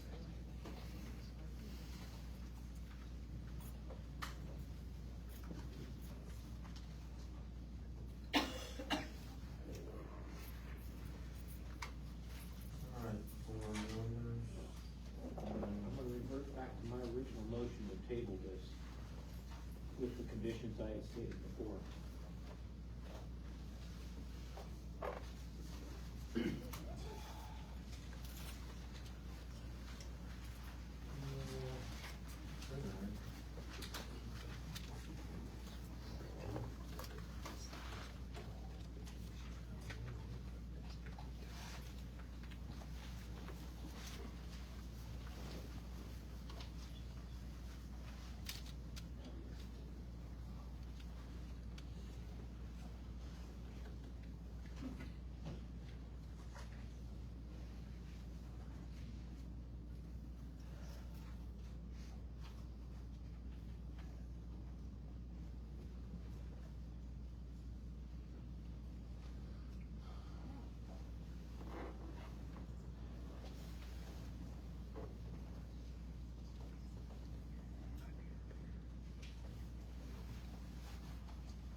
this application until the April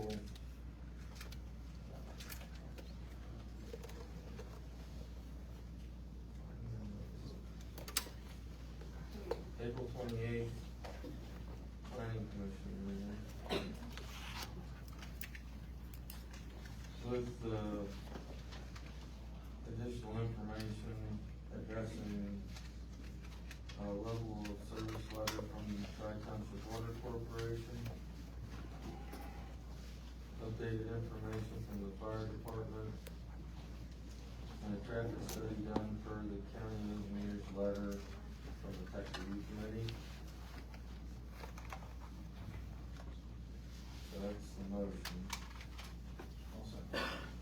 Second by Mark Lehman.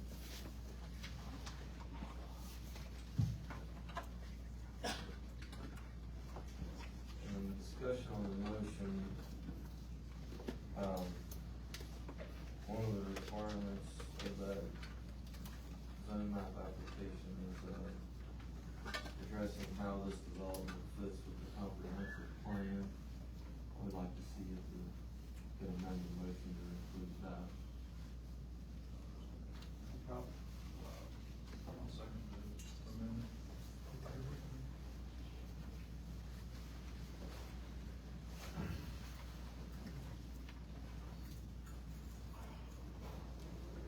Is there any more discussion of the motion before we vote?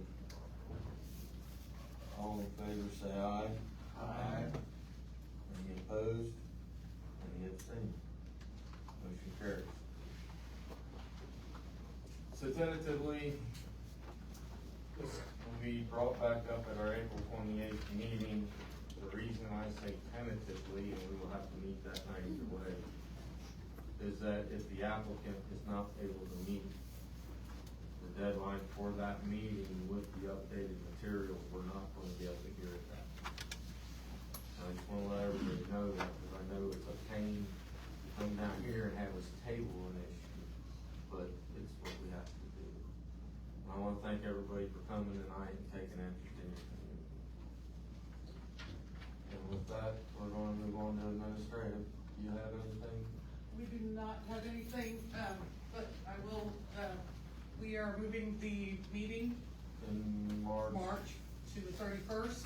So that the county surveyor who can't schedule his trust correctly can be here. Because we've discussed a couple ordinance changes to vote on that has to do with the MS4 in particular and the subdivision regulations. And then I wanted to go over also some information that we've gathered to date for an update to the comprehensive plan, which would be for the community profile section, and then kind of leading into what kind of sections we want to start off with in some of the public workshops. So those will be for the next meeting, but it will be moved to August 31st. And I wanted to ensure what we were doing for this before advertising it officially, but March 31st with administrative items only, as there were no other submittals made for requests for those items, and at 6 o'clock. One quick thing, has there been any more trying to figure out how to get that information out to the public as far as the comprehensive plan, the workshops and all that? So, I am gonna be working with, the Beacon, to get some dates in there. Also, our website, we are gonna have a comprehensive plan tab that they can go to that's gonna be separate for any of the updates, drafts, things like that. But it will be as we schedule those, as we get, out there to see, cause it may be, a change of, we talked about having the first one here in this room.